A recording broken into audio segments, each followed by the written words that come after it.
Australia have grabbed all the headlines, coming all bunched up. But the fact is that there is a great deal of racist violence around in Britain and across Europe, which might just explain why Indians gather in an area of their own like this, unfashionable but comfortable, a place where you can freely be your own rather than try to be some brown kind of Brit, a place where you can maintain tradition for tomorrow and safety now. Britain has done a better job coping with racism than Australia, but the problem has not gone away.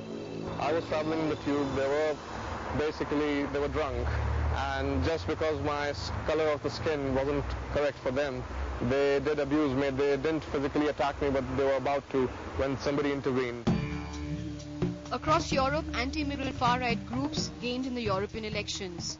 In Britain, the fascist British National Party, led by Nick Griffin, won seats in a worrying new development. I mean, obviously there will be an increase in racial attacks and harassment. This goes on. Every time somebody raises the whole profile of race issues in this country, you immediately have counter effect on the minority community. Inevitably, this raises questions: who are the kind of Indians who may be safe, and where? More than a third of London's population of 7 million is non-white. And this might just explain why Indians end up living together in community neighborhoods such as Wembley, in the borough of Brent, reviled as ghettos. When I think of when I was at school, for example, more than half the kids in my class were Indian or of Asian origin. It wasn't any big deal.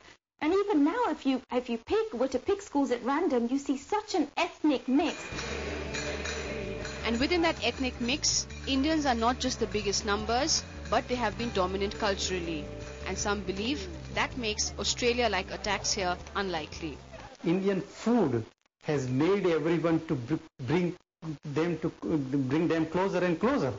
Even if you go to universities, all students, they get together, celebrate Indian festivals, they dine together, go for cinemas.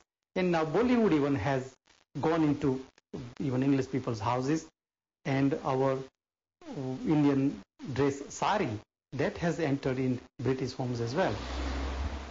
But it is hard to make that claim for all of Britain.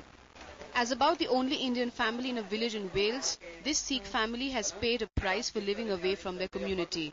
Sarika Singh was excluded from a school because she insisted on wearing her karha.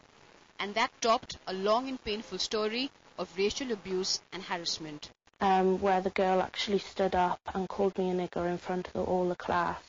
And the teacher was there as well, and she didn't do nothing about it. She just stood and looked at me.